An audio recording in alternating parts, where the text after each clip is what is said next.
J'ai compris que quelque chose tracassait Marissa dès que j'ai franchi la porte.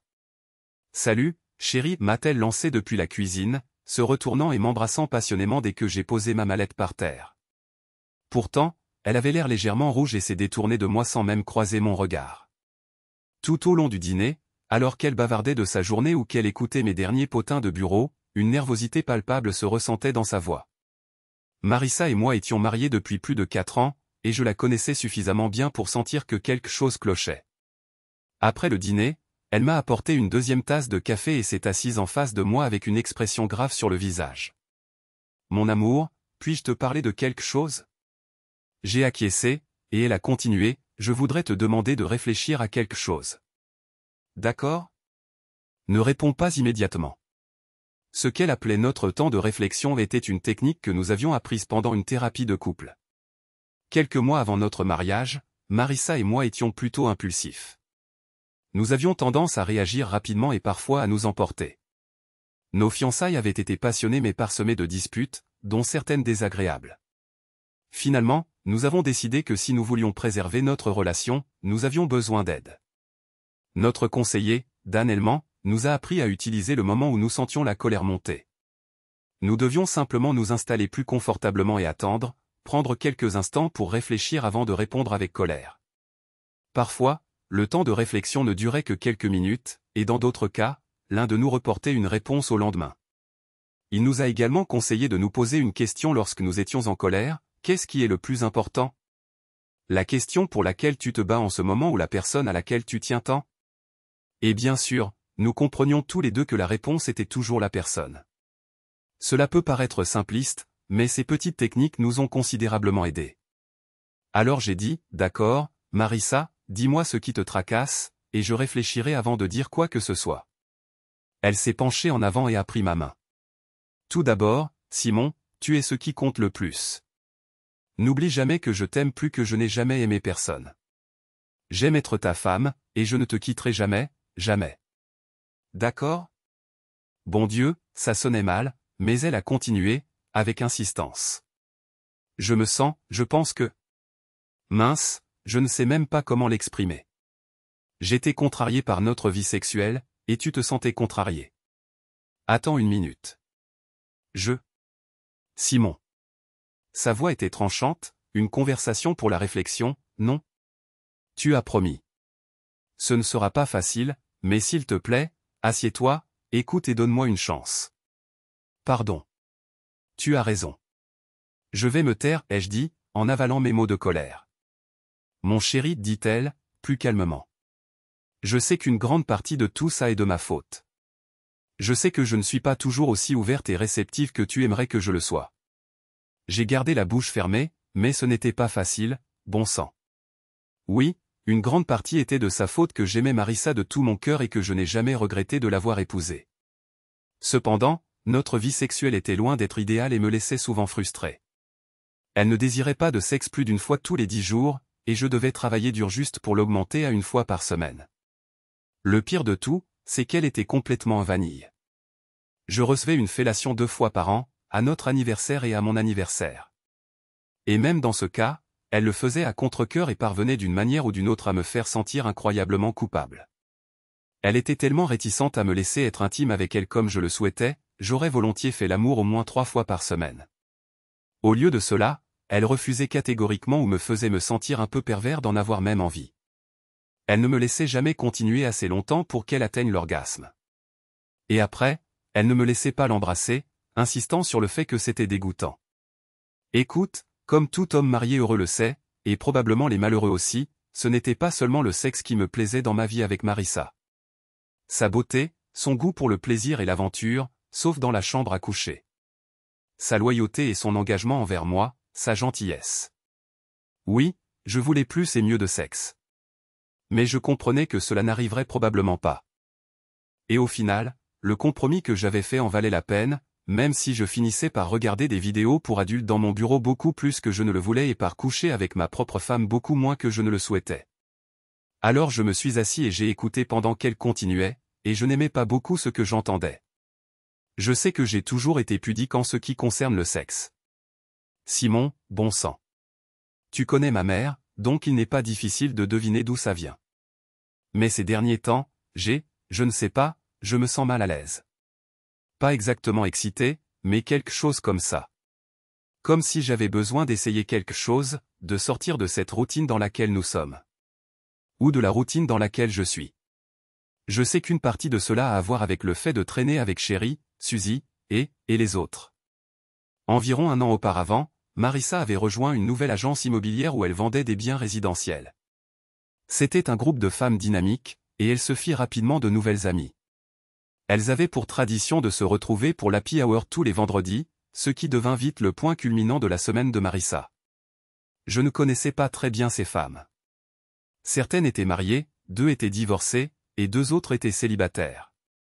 En tout cas, Simon. Elle marqua une pause, me regardant pour s'assurer que je n'allais pas exploser. Je ne veux pas que tu penses que ça vient d'elle, parce que ce n'est pas le cas. Bien que parler de sexe avec elle, tu vois, joue un certain rôle. Le truc, Simon, c'est que je veux essayer de lever un peu le voile sur notre vie sexuelle. J'aimerais expérimenter un peu avec d'autres hommes et te ramener cette excitation. Pour que notre vie sexuelle à nous deux soit aussi incroyable que possible. Elle se tut, s'attendant manifestement à ce que j'explose. J'ouvris la bouche pour hurler, mais réussis à la refermer. J'avais promis d'écouter simplement, et c'était ce que j'avais l'intention de faire, même si mon sang battait furieusement dans mes veines. Je ne parle pas d'une liaison, rien de tel. Juste du sexe occasionnel, sans engagement, avec quelques autres hommes, des coups d'un soir. Ou peut-être, si je trouve quelqu'un qui me plaît, 2 ou 3 fois.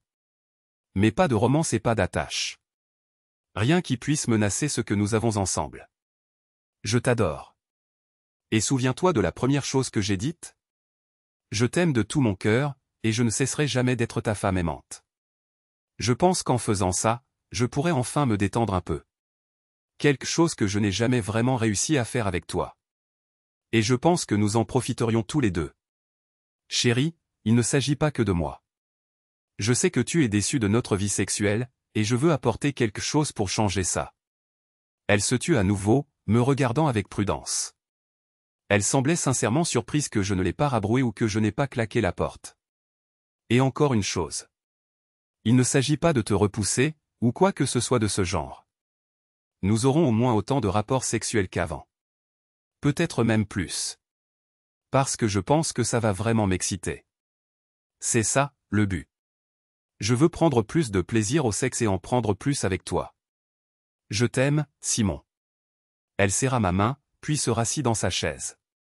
Elle avait l'air nerveuse et un peu épuisée, comme si elle venait de gravir une pente raide. Silence. Finalement, je dis, d'accord, Marissa, je pense que j'ai besoin de bien y réfléchir avant de te donner une réponse. Demain après le dîner, d'accord ?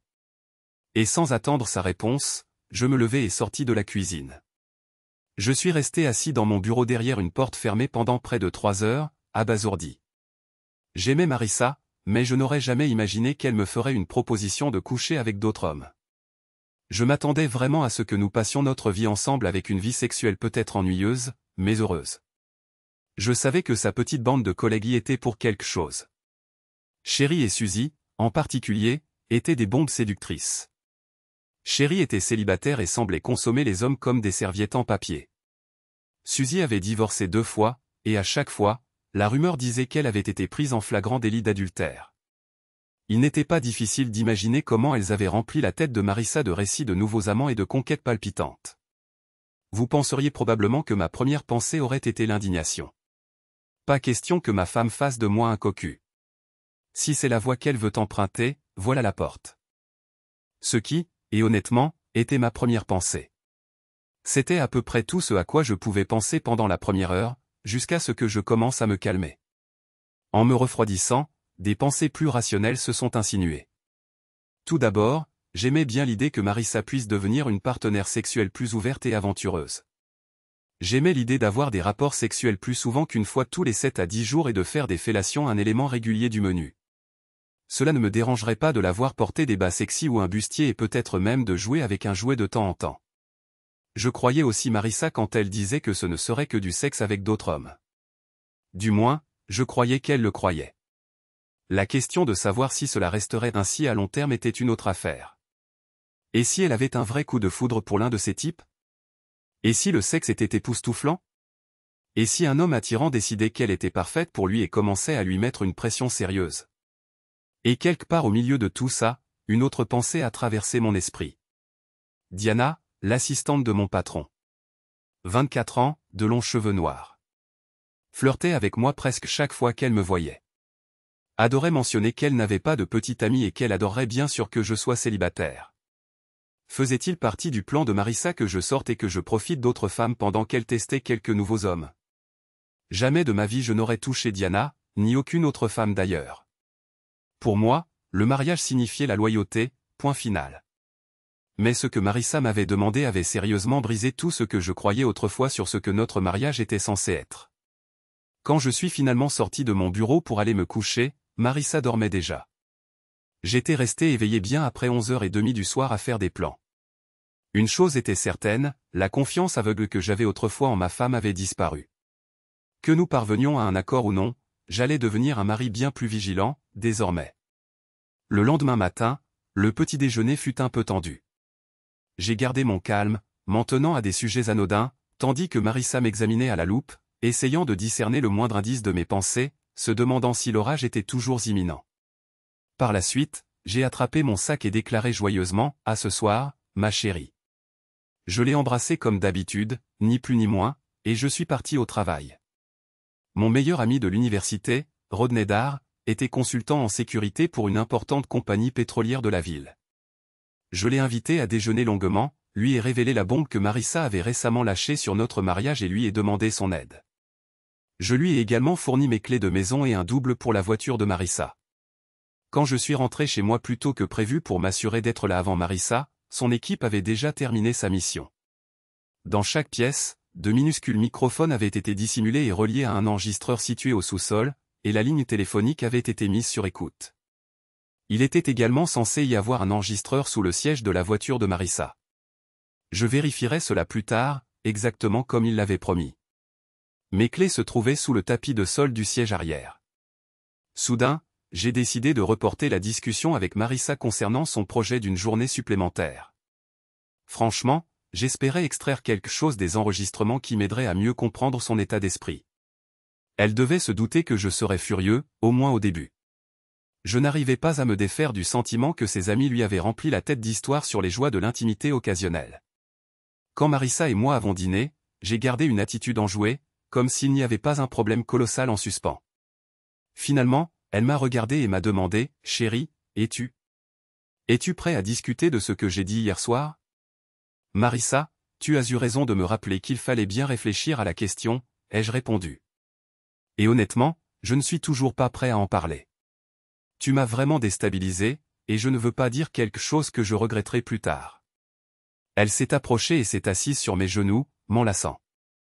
D'accord, j'attendrai. Mais je ne veux pas que tu oublies la chose la plus importante. D'accord? J'ai souri et l'ai embrassée. Je sais que tu m'aimes. Non. C'est toi qui m'aimes. N'est-ce pas? Elle a ri et m'a rendu le baiser. N'est-ce pas? Toi et toi seul. Et nous serons ensemble pour toujours. Maintenant. Viens avec moi. Souriante, elle m'a tiré par la main dans la chambre, m'a assis au bord du lit et a commencé à me déshabiller, s'arrêtant entre chaque vêtement pour de tendres baisers. La rencontre sexuelle qui a suivi était à peine moins conventionnelle que d'habitude. Marissa s'est inopinément agenouillée devant moi, me touchant doucement et délibérément avec une attention et une tendresse qu'elle n'avait jamais manifestées auparavant. Puis, sans me laisser atteindre l'orgasme, elle est montée sur moi, s'est pressée contre moi, m'a permis de l'explorer délicatement et, posant son front sur mon épaule, a initié un rythme qui lui était propre. C'était sans doute l'expérience sexuelle la plus satisfaisante que nous ayons partagée depuis un certain temps.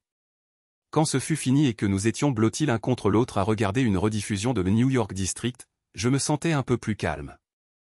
Je savais que Marissa faisait de son mieux, selon ses propres critères, pour apaiser mon anxiété, mais cela ne signifiait pas nécessairement que c'était efficace, du moins pour le moment. Cependant, cela ne m'a pas empêché de mettre à exécution mon plan. Le lendemain matin, j'ai pris une longue pause déjeuner au travail. Au début, je me suis rendu sur le parking près du bureau de Marissa, en m'assurant que je ne pouvais pas être vu de sa fenêtre. Je me suis penché sous son siège avant, j'ai retiré la cassette de l'enregistreur et l'ai remplacée par une nouvelle. Ensuite, je suis rentré chez moi, j'ai récupéré les enregistrements du sous-sol et je suis retourné au bureau. Je supposais qu'il y avait une forte probabilité que Marissa ait contacté l'une de ses amies soit depuis la maison, soit depuis la voiture. Et j'avais besoin de savoir si elle m'avait caché quelque chose. C'était le cas. Pas de façon significative, certes. Je l'ai entendu parler avec Chéri depuis la maison pendant environ 10 minutes après mon départ pour le travail, puis un bref appel de suivi à Suzy depuis la voiture. En substance, le plan du nouveau partenaire de Marissa avait considérablement progressé au-delà de ce qu'elle avait daigné me révéler. Pour être précis, 2 hommes de plus. Soudain, tout a changé. J'aimais toujours Marissa, ou du moins je le croyais. Mais je ne lui faisais plus confiance. C'est une chose d'aborder son mari et de déclarer « Chérie, on doit raviver notre relation. Peut-on envisager que je couche avec d'autres hommes ?» C'est une proposition exorbitante pour n'importe quel homme, mais au moins c'est honnête et cela lui laisse la possibilité de refuser, et ce, avec véhémence. Cependant, c'était une toute autre affaire d'engager ce genre de conversation après avoir déjà commencé à fréquenter d'autres hommes, grâce à tes copines. Marissa avait couché avec 2 hommes, tous 2 présentés par Chéri. Elle avait eu des relations sexuelles avec les 2 et avait même tripoté l'autre. Apparemment, le premier était un goujat égoïste qui prolongeait son plaisir. Marissa, en tant que femme nerveuse trompant son mari pour la première fois, n'avait pas apprécié cela. Mais Chéri l'avait persuadée de retenter l'expérience avec Rowan, et cela s'était avéré beaucoup plus fructueux. Sur l'enregistrement, j'ai discerné Marissa gloussant alors qu'elle informait Chéri que Rowan avait bouleversé son monde et qu'elle était impatiente de coucher à nouveau avec lui. J'étais bouillonnant de rage. J'ai passé la seconde moitié de la journée séquestré dans mon bureau, ignorant les appels et les messages, pestant à voix basse, et ruminant avec acharnement. J'ai réalisé que je pouvais simplement abandonner cette satanée sorcière, et avec les enregistrements en main, le divorce serait simple et assurément en ma faveur. Le problème, c'est que j'étais incertain. J'étais trop abasourdi pour avoir une perception claire de ce que je voulais. Non, c'est inexact. Je savais ce que je voulais à cet instant précis. Je voulais terrifier ma femme infidèle. La femme que j'aimais encore. Malheureusement pour moi, la femme qui avait manifestement été entraînée sur cette voie par des amis dont le jugement en matière de relations était des plus déplorables qu'on puisse imaginer. Ainsi, comme on dit, une étape à la fois. Pas de décision monumentale, seulement des petites décisions instantanées. Je n'avais pas besoin de penser à l'année suivante ou aux 10 prochaines années de ma vie. C'est précisément ce que j'avais l'intention de communiquer à Marissa au dîner. J'ai résolu de mettre de côté toute ma colère et ma déception. Ou plutôt, puisque je ne pouvais pas réellement y parvenir, au moins les dissimuler. J'allais m'efforcer d'être patient et réfléchi, de discerner ce que je pouvais en tirer. J'allais interpréter le rôle d'acteur le plus extraordinaire que le monde ait jamais vu. Je suis parti du travail plus tôt et je l'ai surprise à la maison avec des plats chinois à emporter, sa cuisine préférée. J'ai mis la table, utilisé les serviettes élégantes qu'elle affectionnait, disposé les verres à bière, tout l'attirail, le tout pour cultiver une ambiance chaleureuse et affectueuse. Elle a exprimé sa gratitude avec un baiser passionné et une étreinte. Nous avons savouré le dîner, souri abondamment et nous sommes tenus la main. Je suis certain qu'elle se demandait ce que j'allais articuler, mais elle semblait rassurée par les signaux qu'elle recevait. Après avoir rangé la cuisine, je l'ai conduite dans le salon, et nous nous sommes installés ensemble sur le canapé. Je pense qu'il est temps qu'on parle, d'accord ? Elle a hoché la tête, un large sourire illuminant son visage. Oui, Simon. Et merci d'y avoir réfléchi. Je sais que j'ai dû te choquer hier soir, peut-être même t'effrayer. Elle s'est penchée en avant. Mais je veux que tu te souviennes. Ai-je interrompu ? Je sais, mon chéri. Tu m'aimes et tu ne m'abandonnerais jamais, n'est-ce pas ? Elle a hoché la tête et s'est penchée pour m'embrasser, entourant mon cou de ses bras. Puis elle s'est redressée, paraissant contente et détendue, peut-être même légèrement satisfaite. Très bien, ai-je déclaré. Tout d'abord, j'ai simplement beaucoup de questions. Comme tu peux l'imaginer, j'y ai beaucoup réfléchi. Alors, première chose. Cette expérimentation. C'est uniquement pour toi ? Ou puis-je, moi aussi, sortir et coucher avec d'autres femmes ? Silence. Marissa était manifestement mal à l'aise. Je n'arrivais pas à croire que cette idée ne lui avait pas traversé l'esprit, mais elle semblait complètement déconcertée. Je ne... Waouh, Simon. Je ne sais pas. Je suppose, enfin. Elle s'est penchée en avant avec sérieux. Je suppose que je pensais que c'était quelque chose que je devais explorer moi-même, pour me décomplexer et m'ouvrir sexuellement afin d'être une meilleure amante pour toi. Nous savions tous les deux que j'avais toujours été plus réservé. C'était indéniablement exact. Mais est-ce équitable? Ai-je insisté, que je reste à la maison ou que j'aille au bowling ou que sais-je pendant que tu es dehors à avoir des relations sexuelles avec d'autres? Est-ce équitable que je reçoive moins de sexe pendant que tu en obtiens plus le frisson supplémentaire d'expérimenter avec de nouveaux hommes? Mais Simon, a-t-elle protesté, visiblement contrariée, tu recevrais plus de sexe aussi. Je te promets que cela va vraiment m'exciter, et j'aurais envie que nous fassions l'amour beaucoup plus souvent. J'ai souri comme s'il s'agissait simplement d'une conversation cordiale. Mais tu en obtiendrais quand même plus que moi, n'est-ce pas? Je veux dire, tout mon sexe serait avec toi, mais en plus de ça, tu aurais des relations sexuelles 2 ou 3 fois de plus par semaine. Un peu irritée, elle a rétorqué, non, ça n'arriverait probablement pas aussi souvent. Sincèrement, je ne crois pas que tu te concentres sur l'aspect pertinent de la chose, Simon. Le problème, c'est que j'ai besoin de m'épanouir sexuellement, et tu n'y parviens pas, ou tu ne veux pas y parvenir, avec moi. Oui, je comprends, Marissa. Et si on essayait de réfléchir un peu nous-mêmes? Bon, je vois bien que tu es contrarié, alors laissons ça de côté pour l'instant et revenons quand tu seras calmé. Elle prit une profonde inspiration, puis acquiesça. D'accord. Oui, je suis désolé. Tu as été si patient hier soir. Je vais essayer de me calmer. Puis-je te poser d'autres questions, demandai-je, et elle hocha la tête. L'expression dans ses yeux indiquait clairement qu'elle sentait déjà que la conversation n'allait pas être agréable. Je sais que tu as dit que ces autres hommes ne serviraient qu'au sexe et seulement 1 ou 2 fois chacun, qu'ils ne représenteraient aucune menace pour nous, pour notre mariage. Mais ça ne veut pas dire que je ne suis pas inquiet. Je veux dire, et si tu rencontrais quelqu'un et que le courant passe? Et si le sexe est incroyable? Bien supérieur à ce qu'on a? Et si quelqu'un te bouleverse vraiment? Ses yeux s'écarquillèrent de panique en m'entendant employer les mêmes mots qu'elle avait utilisés pour parler de Rowan avec son amie Chérie. Chérie, c'est... Elle balbutia, incertaine. Ce n'est pas comme ça que ça se passera, je te le promets. J'aime la façon dont nous faisons l'amour, et rien ne va changer ça. Je veux dire, même si un autre homme est doué au lit, ce ne sera toujours que du sexe. Ah, et s'il est incroyable? Et s'il te procure plus de plaisir que je ne pourrai jamais le faire, et que tes 2 ou 3 fois se transforment en 6, 8 ou 15, simplement parce que tu prends tellement de plaisir? Non, Simon. Elle luttait visiblement pour reprendre le contrôle de la conversation. Ça n'arrivera certainement pas. Je ne veux juste voir personne plus de quelques fois. Quelques fois, demandai-je. Avant, c'était une seule fois, ou peut-être 2 ou 3. Alors, que signifie quelquefois maintenant? 6? 10? Chérie, tu ne peux pas me faire confiance là-dessus? Je t'aime, et je ne laisserai tout simplement rien de ce genre se produire. D'accord, répondis-je. En parlant de confiance, comme tu peux probablement le deviner, ma confiance absolue en toi a été sévèrement ébranlée par tout ça. Malgré toutes tes déclarations d'amour, tu es ma femme, et j'ai besoin de te faire confiance pleinement, inconditionnellement, sans exception. Sinon, nous n'avons pas vraiment un mariage, ou du moins je n'y trouverai pas le bonheur. Alors, commençons.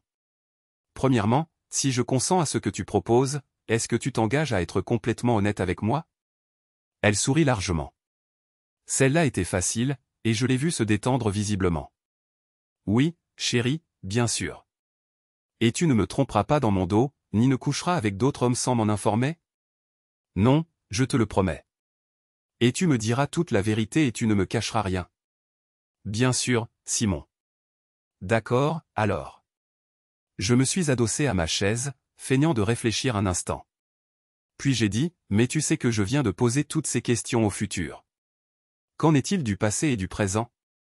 As-tu été complètement honnête avec moi jusqu'à présent? As-tu couché avec des hommes dans mon dos? M'as-tu dit toute la vérité? Son visage se figea. Elle devint pâle en me regardant à nouveau. Je ne comprenais pas comment elle n'avait pas anticipé ces questions. Elle avait l'air complètement terrifiée. J'ai attendu près d'une minute, et elle me fixait comme si elle avait vu un fantôme. Finalement, je me suis levé de ma chaise. Eh bien, je suppose que j'ai ma réponse. Pas la réponse que j'espérais, mais j'étais presque hors de la pièce quand je l'ai entendu pleurer derrière moi. Non, Simon, s'il te plaît. Ne pars pas. Je me suis retourné et je l'ai vu sangloter, le visage enfoui dans ses mains. J'ai attendu, appuyé contre le mur, pendant qu'elle commençait lentement à se calmer. Ça a dû prendre plusieurs minutes. Je suis tellement désolée, dit-elle doucement, cachant toujours son visage. Je sais que j'aurais dû. J'aurais dû t'en parler d'abord avant de faire quoi que ce soit. Eh bien, tu sais, d'autres hommes, dis-je. Alors, tu es en train de me dire que tu as déjà commencé ta petite campagne de corruption? Ma voix était froide et tranchante. Je connaissais déjà la réponse, mais je ne voulais pas qu'elle sache pour les appareils d'enregistrement. Elle hocha la tête, fixant toujours le sol. Elle dit, je savais que j'aurais dû attendre, j'aurais dû t'en parler d'abord. Mais chérie a trouvé ses mecs, et j'ai. Elle déglutit difficilement. J'étais juste excité. Je la fixais, sans rien dire. Si elle me mentait sur les 2 hommes avec lesquels elle avait déjà couché, le mariage était terminé. J'avais pris cette décision il y a des heures, et au fond de moi, j'ai ressenti une petite lueur de soulagement mêlée à une immense vague de fureur. Je n'ai pas dit sors et fous-moi le camp.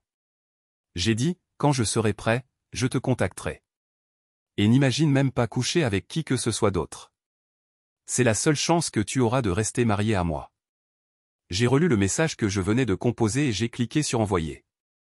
C'était court et précis, exactement ce que je voulais. 36 heures s'étaient écoulées depuis notre dernière conversation. J'avais quitté la pièce, attrapé la valise que j'avais préparée plus tôt et pris une chambre dans un hôtel près de mon bureau, que j'avais réservé pour une semaine. Durant ces 36 heures, Marissa m'avait envoyé 30 ou 40 textos, m'avait appelé et m'avait laissé plus d'une douzaine de messages vocaux. Mais c'était ma première réponse. Elle avait visiblement peur, et ça me convenait parfaitement. Sale sorcière stupide. Était-ce vraiment la femme que j'avais aimée si loyalement? La femme sur laquelle je pensais pouvoir compter pour le restant de mes jours? Mon séjour d'une semaine à l'hôtel s'est transformé en 3 semaines. Pendant la majeure partie de ce temps, j'allais simplement travailler, je revenais à l'hôtel, je mangeais des plats à emporter et je contemplais. J'ai eu plusieurs longues conversations téléphoniques avec mon frère aîné dans l'Oregon et une autre avec mon ami de l'université, Rodney. Ils connaissaient bien Marissa, tous deux ont écouté patiemment et généreusement, me laissant divaguer et me défouler sans se précipiter pour me donner des conseils. Je leur étais profondément reconnaissant. Mes pensées et mes émotions étaient accablantes et j'essayais de ne pas m'y engager trop directement.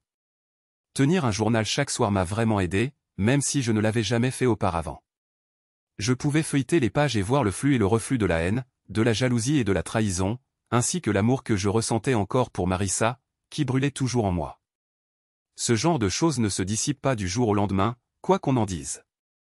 Elle a fait des erreurs, et j'en ai fait aussi. On a tous fait des erreurs. C'était évident. Mais elle m'avait aussi donné des années de bonheur, de sécurité et d'amour. Et ça ne s'évanouit pas comme ça, en un jour. Et je me suis rappelé que je n'avais pas à tout décider tout de suite. Juste une étape à la fois. Décider pour demain, pour la semaine prochaine. Laisser le temps faire son œuvre. À la fin de la 3e semaine, je lui ai envoyé un autre message. Je rentre demain soir. Tu t'installes dans la chambre d'amis, du moins pour l'instant. Sors toutes tes affaires de notre chambre avant le dîner de demain. Dès que j'ai franchi la porte, les enfants m'ont assailli de cris et de sauts. Je l'ai entendu bouger dans la cuisine, alors j'ai crié « Salut, chérie ». Et j'ai entendu sa réponse « Salut, mon amour ». Le dîner sera prêt dans 20 minutes. Tu veux emmener les enfants dehors un moment? Je les ai chassés dans le jardin et ils ont sauté sur les balançoires. Karl avait presque 6 ans et Ami 3 ans et demi, tous deux pleins d'énergie. Je les ai poussés sur les balançoires, j'ai tapé dans un ballon de foot et j'ai généralement essayé de les fatiguer un peu avant le dîner. Pendant que nous mangions des spaghettis aux boulettes de viande, Denise et moi nous sommes souris. Il était presque impossible de placer un mot avec les enfants en mode excitation maximale. Karl voulait nous raconter qu'il apprenait à. Ami avait joué du caso pour la première fois à la maternelle. Les voisins ont eu un chien, Alors pourquoi on ne pourrait pas en avoir un nous aussi? Et ainsi de suite. Après le dîner, tout s'est déroulé comme prévu, nettoyer la cuisine, traîner 2 enfants hyperactifs dans le bain et les en ressortir. Pyjama, brossage des dents, 2 livres d'histoire et un conte inventé pour chacun au coucher. Enfin, un silence bienheureux. Il était 20h45. J'ai pris une bouteille de vin et 2 verres et j'ai rejoint Denise dans le salon. Nous nous sommes assis tranquillement. Elle s'est blottie contre moi sur le canapé et pendant une dizaine de minutes, aucun de nous n'a prononcé un mot. Au bout d'un moment, j'ai dit, « Quelle vie paisible nous avons. N'est-ce pas, chérie ?» Elle s'est contentée de renifler. « Ouais, rien d'extraordinaire. Je me suis trouvé une vie simple. » Elle m'a embrassé et a dit, « Même si je ne voudrais rien d'autre, je t'aime et nous adorons tous les deux ces 2 petits monstres fous. » Elle a posé sa tête sur mon épaule et nous sommes restés assis en silence pendant quelques minutes, en sirotant du vin. Puis elle a dit, « Eh, je viens d'acheter une nouvelle chemise de nuit et je me demande si elle n'est pas trop révélatrice. Ça te dérangerait de venir jeter un coup d'œil ?» Je lui ai adressé un large sourire. J'ai dit, « Laisse-moi juste fermer les portes et éteindre les lumières. Je serai là pour t'aider avec ça, d'accord ?» Je l'ai regardé avec plaisir se dandiner dans le couloir, en exagérant un peu le mouvement de ses hanches, juste pour le spectacle. « Attends une seconde. Tu parles de Denise? 2 enfants? Aurions-nous manqué quelque chose? Pas du tout. Tu as déjà entendu l'expression « l'âge amène la sagesse » ? Eh bien, tu l'as devant toi. Marissa et moi avons essayé de tenir le coup pendant plus de 6 mois avant que je ne finisse par abandonner. Nous sommes retournés voir le conseiller que nous avions consulté auparavant, Dan Hellman. Nous avons parlé, bon Dieu. Avons-nous parlé de ce que Marissa avait fait? De son désir d'élargir ses expériences sexuelles et de la facilité avec laquelle elle s'était laissée influencer par ses amis, en particulier Chérie. Nous avons parlé, et j'ai écouté et écouté. J'étais de retour à la maison, et nous avons même eu des rapports sexuels de temps en temps. Mais ce n'était pas bien. Je me sentais mal à l'aise et en danger. J'étais tellement en colère, au moins pendant un certain temps, que je pouvais à peine lui parler. Nous avons essayé de vivre une vie normale. Nous avons vu des amis, mais même eux pouvaient voir que quelque chose n'allait pas. Au milieu d'une de nos séances, probablement vers la 30e à ce moment-là, puisque nous y allions 2 fois par semaine, j'ai finalement craqué, « Désolé, j'en ai assez d'écouter. Il est temps que je parle. » D'accord?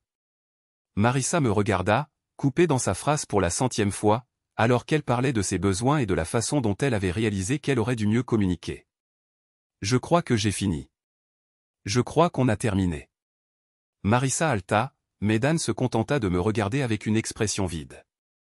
J'étais sûr qu'il l'avait vu venir depuis longtemps. Marissa, ce que tu as fait était incroyablement égoïste et vraiment horrible. Tu as oublié que notre première responsabilité était de prendre soin l'un de l'autre et de se protéger. Tu es allé coucher avec plusieurs hommes parce que tu en avais envie, parce que tu as inventé une excuse à la con pour faire croire que c'était une bonne idée d'ouvrir notre vie sexuelle pour être une meilleure épouse pour toi. Tout ce baratin. Et tu as continué sans même réfléchir à ce que cela pourrait signifier pour notre mariage. Bordel, sans même me le dire. À tout le moins, cela a violé les vœux que tu m'as faits. Des larmes coulaient sur ses joues, et elle essaya de parler. Je levai la main pour l'arrêter. Je ne vais pas te mentir et te dire que je ne t'aime plus, mais je n'ai plus confiance en toi, et ces 6 mois ici avec Dan n'ont rien changé. J'ai besoin d'une femme dont je puisse être absolument sûr qu'elle ne fera jamais passer ses besoins ou ses désirs avant mes sentiments, ou au moins, d'une femme qui ne me poignardera pas dans le dos pour obtenir ce qu'elle veut. Et je suis désolé, mais je ne crois pas que tu seras jamais ce genre de femme pour moi. Je me tournai pour regarder Dan. Dan, je reviendrai pour quelques séances supplémentaires si tu penses que cela peut aider Marissa et moi à traverser la séparation. Mais je vais demander le divorce. Je jetai un coup d'œil à Marissa, qui sanglotait, me regardant avec des yeux suppliants. Je suis désolé, Marissa. Je me levai et sortis du bureau. Nous avons eu encore quelques séances après cela, dont une que j'ai faite seule avec Dan. Je lui ai parlé assez ouvertement de la façon dont, avec le recul, je pensais que Marissa était simplement immature émotionnellement. Pas malveillante, juste pas pleinement capable de voir ce qu'elle voulait et de comprendre comment cela affecterait les autres. À ma grande surprise, il fut immédiatement d'accord avec moi. Je voudrais qu'il en soit autrement, Simon, mais je crois que vous avez raison. Elle a presque 30 ans, mais à certains égards, elle se comporte et pense comme une étudiante. Lorsque je la rencontrerai en tête-à-tête, je vais lui dire directement qu'elle doit mûrir un peu et mieux se comprendre avant d'entamer une autre relation sérieuse. Que Dieu bénisse Dan Hellman. Il l'a atteinte, ou du moins suffisamment pour qu'elle cesse de me résister et permette au divorce de suivre son cours. J'ai eu un peu plus d'1 an que je qualifie de ma phase classique de rétablissement post-divorce. Au début, je restais assis, buvais excessivement et analysais tout à outrance. Puis, j'ai changé de vitesse. J'ai recommencé à faire de l'exercice et j'ai eu quelques aventures d'un soir assez insignifiantes. J'ai fréquenté Diana après le travail pendant environ 6 semaines. Nous avons passé un moment merveilleux, tantôt liquant dehors, mais nous avons tous les deux compris que cela n'évoluerait jamais vers quelque chose de sérieux. Un samedi de janvier, je me suis réveillé et je me suis surpris. Peut-être que j'en ai rêvé, je ne sais pas. Cependant, je me suis surpris à penser, d'accord, ça suffit ces bêtises. Le sexe occasionnel était agréable, mais ce n'est pas pour toi. Alors, laisse tomber. Déterminons ce qui te rend vraiment heureux et poursuis cela. J'ai décidé de revenir à quelque chose de simple, profiter de la vie. J'appellerai mes amis plus souvent, j'irai au cinéma plus souvent, je prendrai plus de vacances, je me soucierai moins des femmes et du sexe, et je laisserai le temps faire son œuvre. Et, bien sûr, l'univers a immédiatement répondu, qu'est-ce que tu en sais? Pas grand-chose. Le mercredi suivant, j'ai rencontré Rodney et sa femme, Allison, pour dîner. Quand je suis arrivé au restaurant, il s'est avéré que nous serions 4. La cousine d'Allison, Denise, venait de mettre fin à une relation malheureuse à Phoenix et avait déménagé ici pour prendre un nouveau départ et chercher un nouvel emploi. Rodney avait suggéré à sa femme, « Et, pourquoi n'invites-tu pas Denise à dîner avec nous? Elle et Simon pourraient s'entendre. » Nous nous sommes mariés 16 mois plus tard. Rodney était mon témoin, et Allison était la demoiselle d'honneur de Denise. Et Marissa? Honnêtement, je ne sais pas grand-chose. Elle a déménagé sur la côte ouest, et j'ai entendu dire qu'elle s'était peut-être mariée. Je lui souhaite le meilleur, mais elle ne fait plus partie de ma vie.